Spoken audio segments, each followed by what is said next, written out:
Evet kıymetli dostlar, modelleme ve animasyon dersimizde ikinci eğitim videomuz. Dolayısıyla yeni bir eğitim videosuna hepiniz hoş geldiniz öncelikle. SolidWorks'te yeni bir part dosyası açıp çizim ortamını hazırlıyorum. Sonrasında iki boyutta çizimlere kaldığımız yerden devam edeceğiz. Bu sizinle paylaşacağım kaynakta ikinci etkinliğim arkadaşlar. Line, Circle komutlarını aynı zamanda zaten Sketch Dimension dediğimiz veya akıllı ölçülendirmeyi kullanıyoruz zaten SolidWorks'te.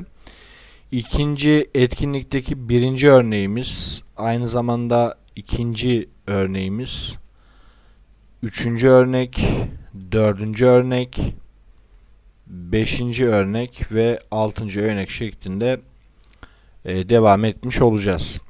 Şimdi ilk örnekte başlayalım isterseniz. Orijin noktası olarak ben burayı kabul edeceğim.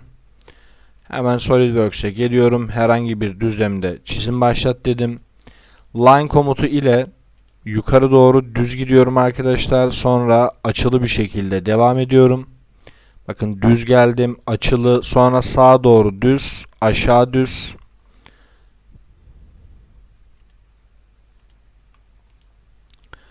Tekrar sağ, aşağı, sol şeklinde kapatacağım. Profilimiz bu. Ana hatlarımızı oluşturduk. Şimdi ölçülendirmeye bakalım. 40 milime 15 milim, 14 milim ölçülerim var. Burası 40 milimmiş. Buradan buraya mesafe 15 milim. Devam ettiğimde şu iki nokta arası 14 milimetre.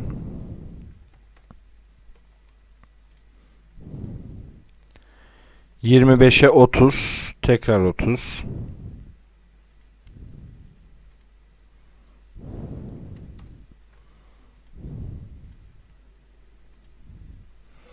Tabi burası otomatik 30 oldu. Sebebi şu.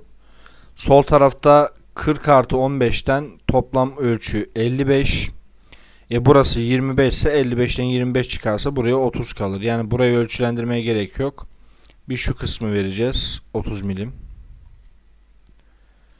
Yatayda da gördüğünüz gibi 80 milimlik bir ölçümüz var. Şurayı da tuttuk. 80 milimetre olarak ölçülendiriyoruz. Şimdi ana hatları çizdik. Bir de burada daire komutu var. Eğer bunu AutoCAD'de çiziyor olsaydık ben şunu yapardım. Bu daireyi bu merkezden çizip move komutuyla taşıma işlemi yapardık. Ama Solid'de bu işlem aslında daha kolay. Daire komutunu alıyorsunuz. Rastgele bir yere bir daire atıyorsunuz arkadaşlar. Dairenin çap ölçüsü 22.4. Hemen akıllı ölçülendirmeyi aldım. Dairemin çapını 22.4 olarak giriyorum. Sonrasında 21'e 21 ölçülerimiz var. Yani merkezden buraya olan ölçümüz 21 milimetre. Merkezden yine buraya olan ölçümüz 21 milim.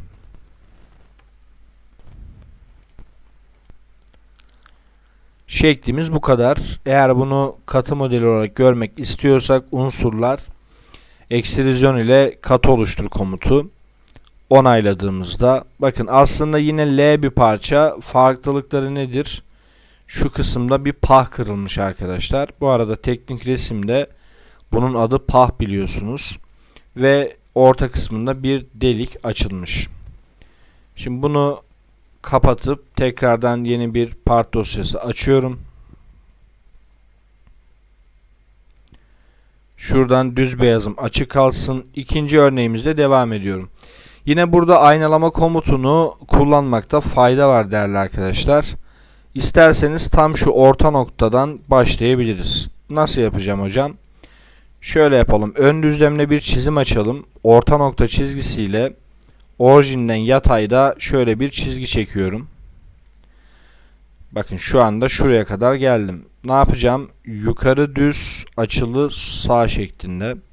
Line komutu yukarı doğru bir miktar düz açılı sağ şeklinde devam ediyorum. Tekrar yukarı düz açılı sağ şeklinde.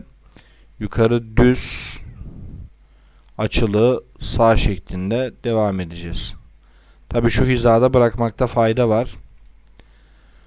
Çünkü şu orta eksene kadar çizip diğer tarafa aynalama işlemi yapacağız aynı şekilde. Bunun için de line'ın altından merkez çizgisini alıyorum arkadaşlar. Şöyle yukarı doğru bir eksen atıyorum. Ve ölçülendirme işlemlerine başlıyorum. Burası neymiş? 24. Hatta şöyle yapalım. 24, 12, 16 şeklinde.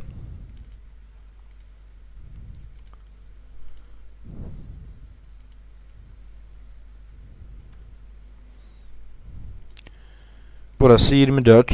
Bir sola kaydım. Neresi? Bu iki nokta arası 12.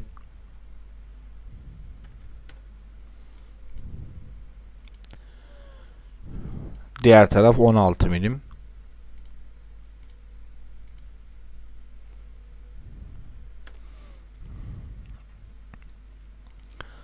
Tabi bu aşamada bozulan kısımlar olursa bunları düzelteceğiz arkadaşlar. Şimdi buradaki pah ölçümüz var. Sağ tarafta verilmiş. 5'e 5 olduğuna göre 5 çarpı 45'tir bu. O zaman şöyle yapalım. Akıllı ölçülendirme ile şu ölçümüzü 5 milim olarak girelim.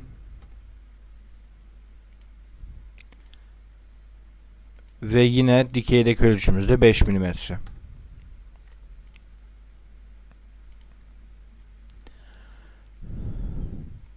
Yatayda bu çizgi 80 milim. Yükseklik 24 milim.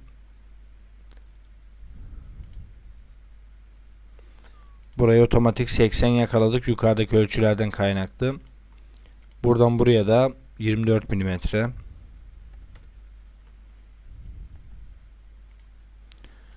Sonra total ölçüyü çıkartalım. 24 artı 24.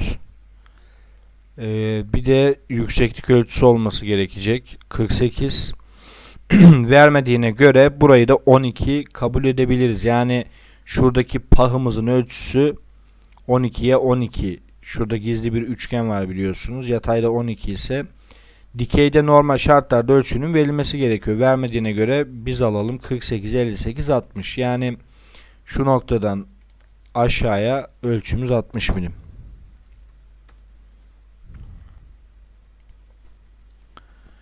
Şimdi işim bitti mi? Bitmedi. Ben tek seferde aynalama yapmak istiyorum. Şuradaki daireyi de oluşturalım. Buradaki dairenin yarıçapı 6 milim. İki merkez arası verilmiş mi? Kenara mesafesi verilmiş. 12, aşağıda 12. O zaman daire komutuyla arkadaşlar rastgele bir daire oluşturuyorum. R6 olduğuna göre akıllı ölçülendirme ile çapı 12 olarak giriyorum. Sonra liderlere gelip buradan diyorum ki bunu yarıçap olarak göster. Sonra merkezden bu kenara olan ölçüm 12 milimetre. Merkezden aşağı olan ölçüm yine 12 milimetre. Şimdi artık objeleri aynala komutuyla aynalama yaparken bakın bu objem burası daireyi de seçip etrafında aynalı kutucuğuna eksen çizgimi gösteriyorum. Evet, ana hatları oluşturdum gördüğünüz gibi. Şimdi ne kaldı? Üstteki dairelerim kaldı. R8, R16. Dolayısıyla direkt daire komutuyla buraya 2 tane daire atıyorum arkadaşlar. R8 yani çap 16. R16 olduğuna göre de çap nedir? 32. Peki merkezden tabana uzaklık neymiş? 36 milimetre. Merkezden tabana geldim. 36 milim. İzometrik ekstrüzyon ile kat oluşturma diyorum. Bakın burayı ve burayı seçip parçamın CAD modelini basitçe görebilirim. Yani bu şekildeki parçaları basite almayın arkadaşlar. Frezede ve tornada o kadar çok temel seviyede işlenen parçalar var ki karşınıza çıkma ihtimali yüksek. Bunu söylemiş olalım. Şimdi bunu da kapattım aynı şekilde. Tekrar yeni bir part dosyası açıyorum.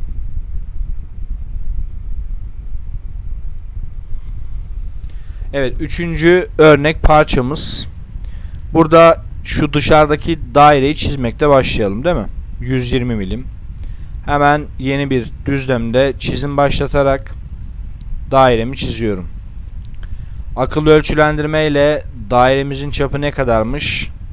120 milimetre.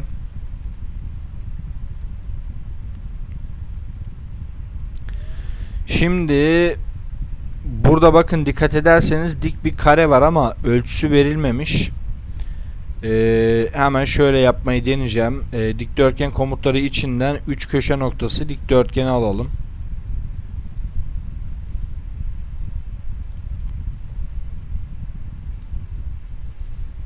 Bu şekilde oluşturacak.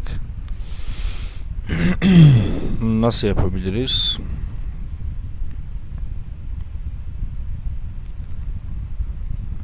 Yani oradaki şeklin aynısını çizeceksek eğer, şöyle line'lar var. Bunları bir birleştirelim. Öyle değil mi? Hem yatayda, şu an dikkat ederseniz gördüğümüzü çiziyoruz arkadaşlar. Hem yatayda hem düşeyde iki tane line'ımız var. Ondan sonra şu iki noktayı birleştireceğim. Şöyle yapacağım.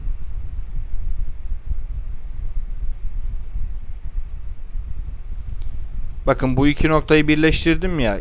Tek tek hepsini aynı yapmayacağım arkadaşlar. Aynalama denilen bir komut var. Objeleri aynala. Bunu tuttum. Geldim diğer tarafa aynaladım. Sonra bu ikisini seçiyorum. CTRL'ye basılı tutarak. Objeleri aynala diyorum. Bu ikisini gel aşağı aynala dedim. Bakın, geometri ortaya çıktı. Görüyor musunuz? Bundan sonra içerideki daireler var. Bakın, şu daireyi görüyorsunuz. Bakın, bu daire bu çizgiye, yan çizgiye ve buraya teğet. Yani ne yapacağız biliyor musunuz? Daire komutunun altından 3 nokta ile daire. Birinci nokta, ikinci nokta, üçüncü nokta. Olay bu. Dikkat ederseniz daire direkt simsiyah oldu. Yani ben bunu tutup artık herhangi bir yere taşıyamam. Bu dairenin aynısı sağda da var, aşağıda da var. Ne yapacağım? Seçeceğim. Objeleri aynala. Etrafında aynala kutucuğuna eksenimi göster, onayla. Şimdi geldik. Bu ikisini bu arada tersten yapalım. Biraz önce ikisini seçip sonra aynalamıştık. Ya da komuta girip sonra ikisini seçip, bu sefer CTRL'ye basmama gerek yok. Etrafında aynalı kutucuğuna bu çizgimi seçip onaylayabilirim arkadaşlar. Evet, gördüğünüz gibi. Yani çok gerçekçi bir parça olmadı ama bize ne yaptı? Komut kullandırdı. Bu şekilde tüm objelerimi gelip seçebilirim arkadaşlar, katılama işlemi yaparken.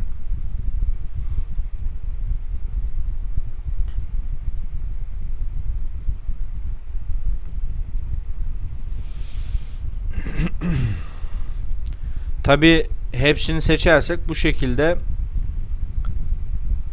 çizdiğimiz şekiller gözükmez. Ama silip tekrar katılama dersek,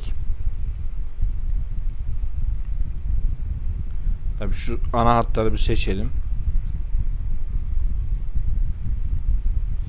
Ya da bunu şöyle yaparız. Üzerine tıklayıp çizimi düzene diyelim. Tekrar buradan katılama diyorum.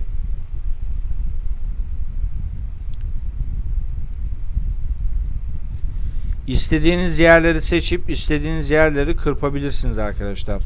Yani neyi katılamak istediğiniz tamamen size bağlı. Mesela şöyle bir form oluşturalım. Tabi bazı yerlerde hata verebilir.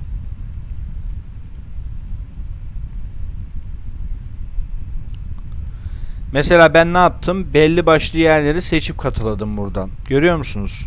Farklı bir form oluşturmak adına. Nasıl seçimler yaparsanız size o şekilde katılama işlemlerini yapar arkadaşlar. Bu şekilde bir parçamız. Sadece çizim alıştırması diye düşünelim. Çok gerçeğe yakın bir parça değil. Ama yeni bir 2 boyut komutu öğrendiniz. Öyle düşünün. Şimdi 4. örneğimize arkadaşlar birlikte bakalım. 4. örnekte dışarıda bakın %100 ölçülerimiz var. Bu zaman zaman karşınıza bu ölçü şöyle çıkar. Önünde kare işareti, yanında 100 ölçüsü çıkar. Şu yüzü siler, direkt bu şekilde gösterir. Yani bu geometrinin bir kare olduğunu size anlatmaya çalışır. Biz de bu sefer üst düzlemli bir çizim açalım. Evet. Merkez ile dikdörtgen komutu. Orijine bir kez tıkladım. Şöyle açtırdım. Akıllı ölçülendirmemle bunun bir kenarını önce ölçülendiriyorum arkadaşlar. 100 mm. Sonra isterseniz diğer kenarı ölçülendirmek istemiyorsanız bunu ikisini CTRL ile seçip eşit yap ilişkisi verebilirsiniz. Bu birinci hamleydi. Sonra içerideki dairemizi çizeceğiz. 1, 2, 3, 4 noktaya teğet. Bakalım bir hangi komutu yapabiliriz. 3 nokta ile daire diyelim. Birinci nokta, ikinci nokta, üçüncü nokta. Şimdi neden hocam 4 noktaya teğet yok? Zaten 1, 2, 3. noktaya teğet birleştirdiğimde otomatik buraya da teğet olur. Dairenin siyahlığından bunu anlayabiliyoruz. Sonra bakalım ne var başka? Evet, köşelerde daire var. Yine 3 noktaya teğet olacak şekilde. Hemen 3 nokta ile daire bakın. Birinci nokta, ikinci nokta ve neden olmadı? Yanlış bir yere mi tıkladık? Şöyle bir daha geri alalım. Komuta bir kez daha girdim. Birinci noktam. İkinci noktam. Üçüncü noktaya tıklıyoruz ama herhangi bir ön izleme göremedik. Allah Allah. Bir dakika.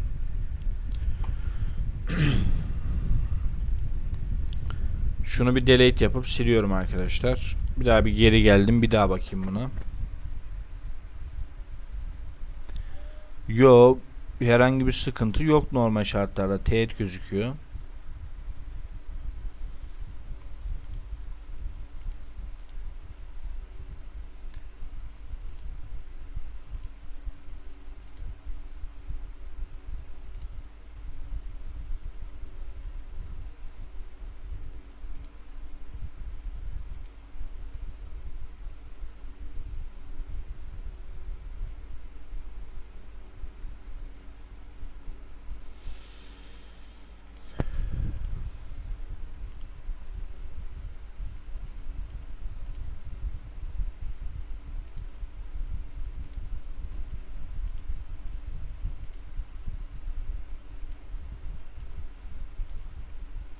Evet, burada şunu atladık arkadaşlar. Burada şunu atladık.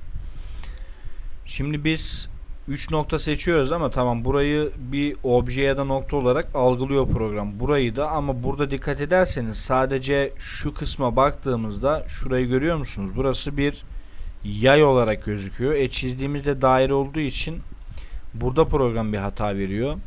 Algılamıyor daha doğrusu. O yüzden nokta komutu burada işe yarayacaktır. Bakın, nokta komutunu seçip tam şu kısma bir nokta atıyorum. Hatta bunu seç, daireyi de seç, çakışık ilişkisi ver. Evet, noktayı siyah görmeniz gerekiyor. Burası önemli. Sonra 3 nokta ile daire komutu. Bakın, yayı değil de noktayı seçeceksiniz. Birinci nokta, ikinci nokta, geldim bıraktım üçüncü nokta. Daire simsiyah oldu, görüyor musunuz? Şimdi merkez çizgim ile değerli arkadaşlar, şöyle dikeyde bir tane, yatayda bir tane eksen çiziyorum. Objeleri aynala komutu ile bunu geldim diğer tarafa aynala. Tekrar aynalama komutuyla bu sefer ikisini seçiyorum. Geldim aşağı tarafa aynalıyorum. Evet, genel taslağı oluşturmuş olduk. Sonra ne var? Tekrar daireler devam ediyor bu aşamada.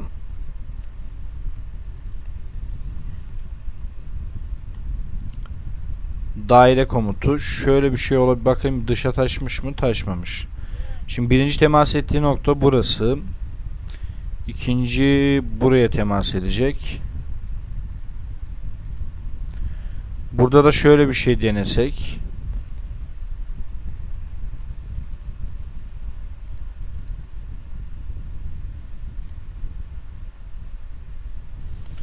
He, tamam. Şöyle bir şey olabilir. Bir dakika.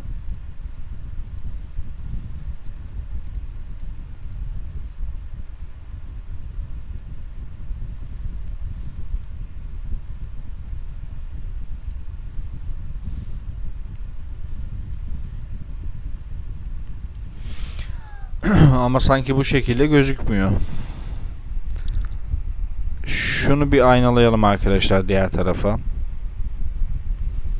Yani o kadar çok karmaşık işlerle uğraşmaktan basit işleri unutur olmuşuz. Şu biraz önce çizdiğimi bir siliyorum, tamam mı? Tekrar 3 nokta ile daire.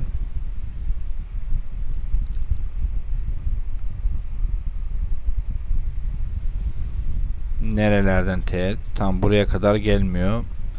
Şuraya bir kere teğet. Bu birinci nokta. Bir de buraya teğet. Üçüncü bir nokta yok normal şartlarda. Tabi buradan şuraya kadar da bir eksen çizelim ki bu noktayı daha kolay bulabilelim. Yani şöyle yapalım bakalım. Evet.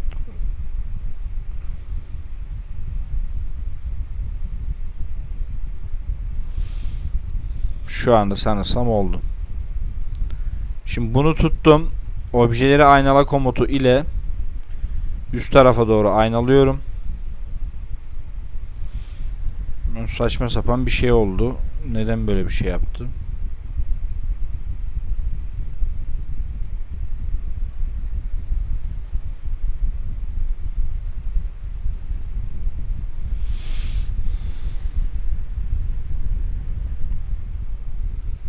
Bakın bunu ilk bakışta birazcık anlayabilmek zor arkadaşlar. İki boyut çizim olduğuna bakmayın. Neden? Şimdi şuradaki daire buradaki noktaya aynı zamanda şu çizgiye de teğet. Buradaki noktaya da teğet. Bakın şöyle olacak. 3 nokta ile daire komutu. Birinci nokta, ikinci nokta, bir de bu çizgiyi seçiyorum. Sonra çıkıyorum komuttan. Sonra bunu seç. Objeleri aynala komutu. Gel bunu diğer tarafa aynala. Bakalım ne var başka? Daha daireler devam ediyor. Evet, bu kısmı oluştururken de değerli arkadaşlar mantık aynı. Şu nokta, bu çizgi ve bunun orta noktası. Yani 3 noktaya daire ama şu çizgiyi tam şurada bırakmakta fayda var. Bakın dikkatli izleyin. 3 nokta ile daire komutu. Birinci nokta, ikinci nokta, çizgiyi seçtim, komuttan çıktım. Şimdi merkez çizgisi ile değerli arkadaşlar tam buradan bir eksen çiziyorum yatayda. Objeleri aynala komutuyla bunu gel alta aynala. Gördük mü? Şimdi tekrar objeleri aynala. Bu sefer gel diyorum, bu ikisini seç. Bunu da alt tarafa aynala. Aynalama komutu gördüğünüz gibi son derece önemli. Ve çizimimiz simsiyah arkadaşlar. Yani tam tanımlı, bir problem yok. Ya şuraya bir yıldız atabiliriz. Evet hocam, gerçekte böyle bir parça birazcık zor. Ama bize bir komutu çok da güzel kullandırdı arkadaşlar. Onu da söyleyebiliriz.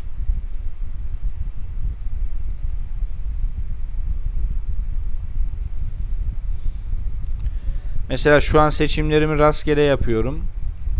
Dediğim gibi bu seçimleri farklılaştırıp daha farklı geometriler elde etmemiz mümkün olacaktır değerli arkadaşlar. Bakın mesela şöyle bir geometri. Kenarlarını seçseydim burayı kapatacaktı gibi.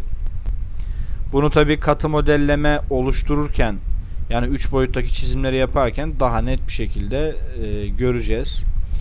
Şimdi 5. örneğimizi çizelim. 5'te 6'da biraz hızlanayım ki çünkü sürem yarım saate geliyor. Bu eğitim videosunu tamamlayalım bu şekilde. 110'luk bir çizgi var. Tam şu noktayı orijin alacağım. Yapıştır hocam. Hemen geldim değerli arkadaşlar. Yeni bir dosya açtım. Şuradan düz beyazım açık. Ön düzlemde çizim başlat. Orta nokta çizgisi ile şöyle yatayda bir çizgi çekiyorum. Sonra bakalım. Yani şunun dikeyde sol tarafta ne görüyorsam çizeceğim. Şu anda ben buradayım. Yukarı eğik yukarı. Line. Bu çizgiden tut. Yukarı açılı yukarı. Tekrar açılı sağ. Bu kadar. Açılı sağ. Düz gel. Ve bu çizgiyi bir kez mouse'un sol tuşuyla seçip yardımcı geometri diyorum. Şimdi ölçülendirmelere bakalım arkadaşlar. 25 8 kademe kademe gidelim. Burası 25. Bu noktadan buraya 8.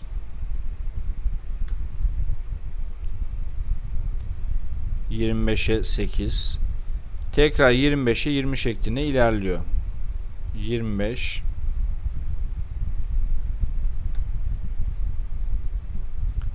...20...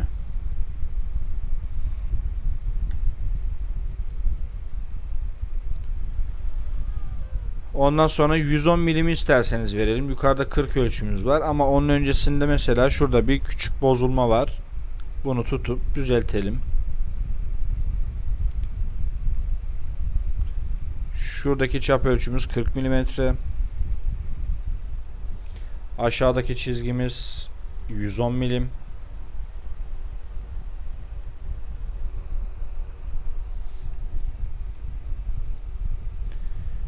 Şu küçük olan dairelerimizi çizelim. Çap 12'ymiş.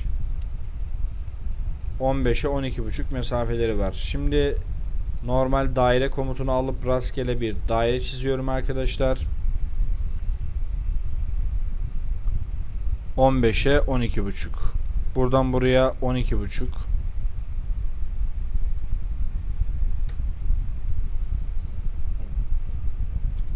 Köşeye olan mesafesi de 15. Çap 12'ymiş.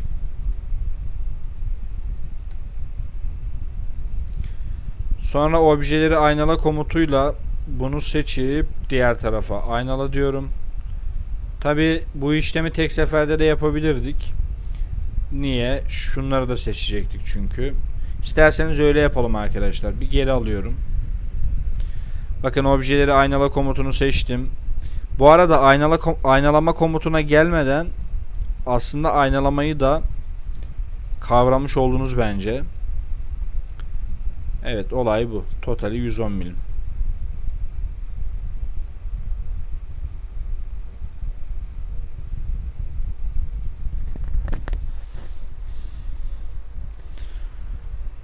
...12, 23... Şuradaki ölçü 23 mü? Bakayım bir. Burada parçada bir sanki yanlışlık var ama.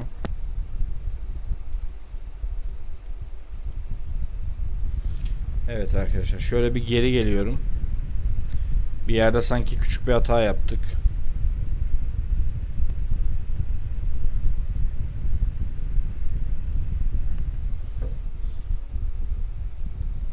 Tam burasında sıkıntı yok. Burası 40 milimetre.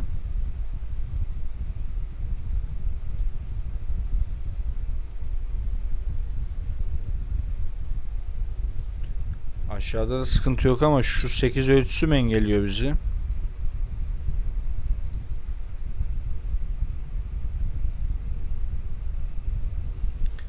...20, 30, 35... ...75... ...87... ...97, 100... Ama burada şöyle bir sıkıntı var değerli arkadaşlar. Bakın...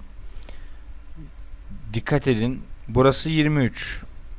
35 75 şurası da 12 87 buradan buraya da 23 vermiş. 107 110 tamam, ölçü tutuyor. Ölçü tutuyor. Aşağı 110 hesaplattık. Mesela şurası kaç? 25. Resimde kaç? İşte resimde 12 burası. Şurada bir paralellik var.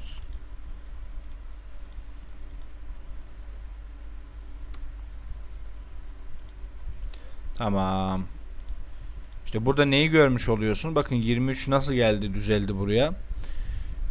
Ben size demiştim ki şu göz işaretinin altında çizim ilişkilerini görüntüle denilen bir komut var. Veya nesnelerin, objelerin üzerine tıkladığınızda size ilişkiyi verir. Yani burada biz çizimi yaparken otomatik bir paralellik ilişkisi tanımlamışız. Bunu kaldırdık. Ve ölçüler yerine oturmuş oldu. Şimdi özür dileyerek bu deminki daireyi hızlıca bir kez daha çiziyorum arkadaşlar. Yani bu arada bence güzel resim örnekleri var kaynakta. Çap 12, 15'e 12,5.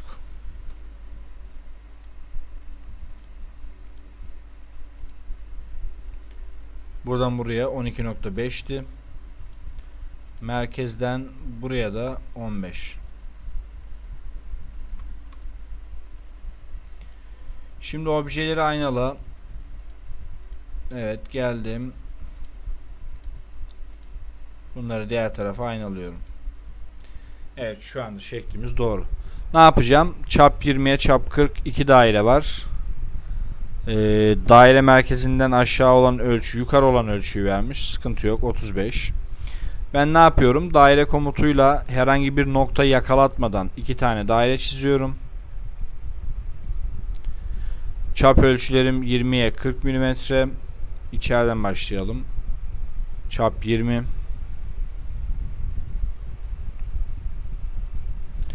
Dışarıdaki çapımız 40 mm. Daire merkezinden yukarı 35 miydi? Evet. Bu şeklimizde bu kadar arkadaşlar. Basitçe katıya aktarıp görelim.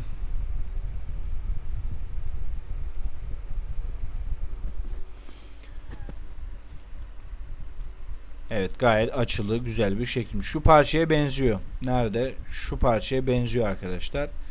Mesela 6. parça bunun daha basiti. Hemen hızlıca bunu görüp eğitim videomuzu burada tamamlayalım.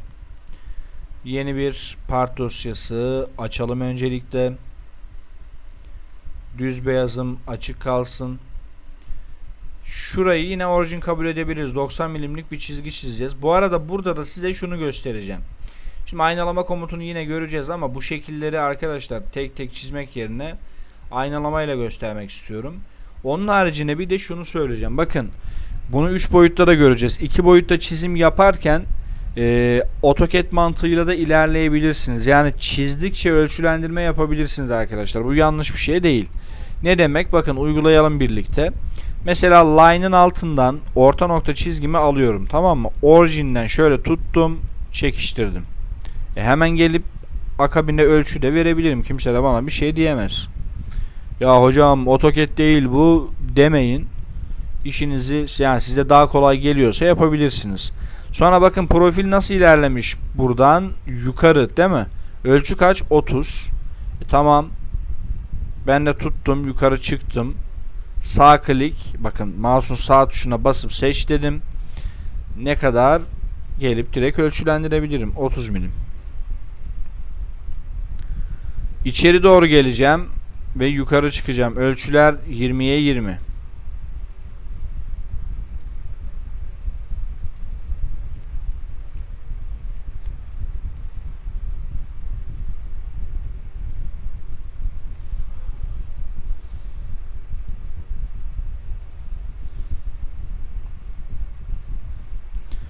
Görüyor musunuz? Hocam çok basit şekil, buna ne gerek var demeyin. Ben basit şekilde size mantığını anlatıyorum. Ama özellikle döndürerek katı oluşturulan parçalarda, kompleks parçalarda diyelim, işinize yarar arkadaşlar. Buranın totali 50'ymiş. O zaman ben line komutu ile şöyle gelip bakın hizasında yakalatıyorum. Buraya birleştirdim. Sonra bu çizgiyi tut, yardımcı geometri yap. Evet, buradan buraya ölçüm otomatik 25. Neden? Çünkü altta 90 var, burada 20 var. Bu ölçü otomatik çıktı. Bunu verirsek gereksiz ölçü vermiş oluruz. Zaten şeklimiz tam tanımlı.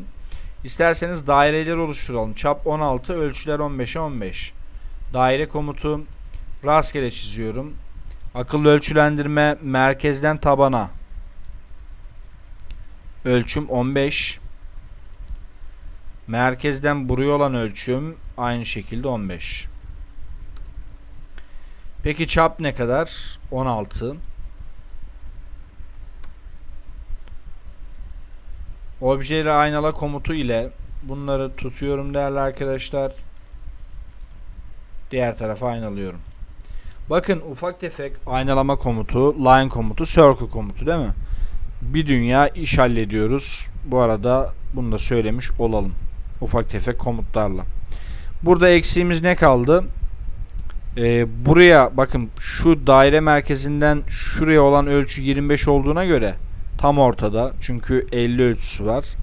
Çap kaçmış? 24. Aşağı olan mesafe 30. Dolayısıyla geliyorum. Bu eksen üzerine bir tane daire çiziyorum arkadaşlar. Merkezden buraya olan ölçüm 30.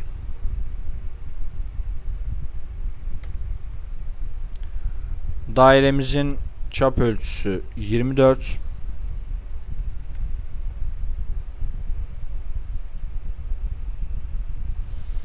Evet, 30'a 24. Şeklimiz bu kadar. İzometrik baktım. Ekstrizyon ile katı oluştur dedim. Bu arada şurayı kapatayım.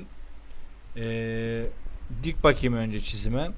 Sizlerde daha önce söylediğim gibi standart araç çubuğu olmayabilir arkadaşlar. Eğer bunu bilmiyor iseniz şuradan görünüm oryantasyonu kısmından parçaya bakın, izometrik üzerinde beklediğim zaman yazıyor zaten. İzometrik bakabilirsiniz. Ama tabi standart araç çubuğunu buraya getirmeniz sizin için kolaylık olacaktır. Parçalar 3 boyutlu modellemelerde bundan bahsederiz yine. Parçanın basit bir CAD modelini birlikte görelim. Evet, bu da böyle bir parçaymış. Aslında daha önceki çizdiğimiz parçalar, mesela şu ya da şu veya bir önceki, biraz daha karmaşık parçalar aslında.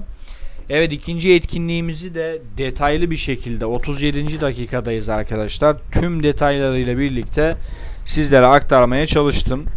Umarım eğitimlerimiz faydalı oluyordur. Bir sonraki eğitim videomda görüşmek üzere. Sağlıcakla kalın.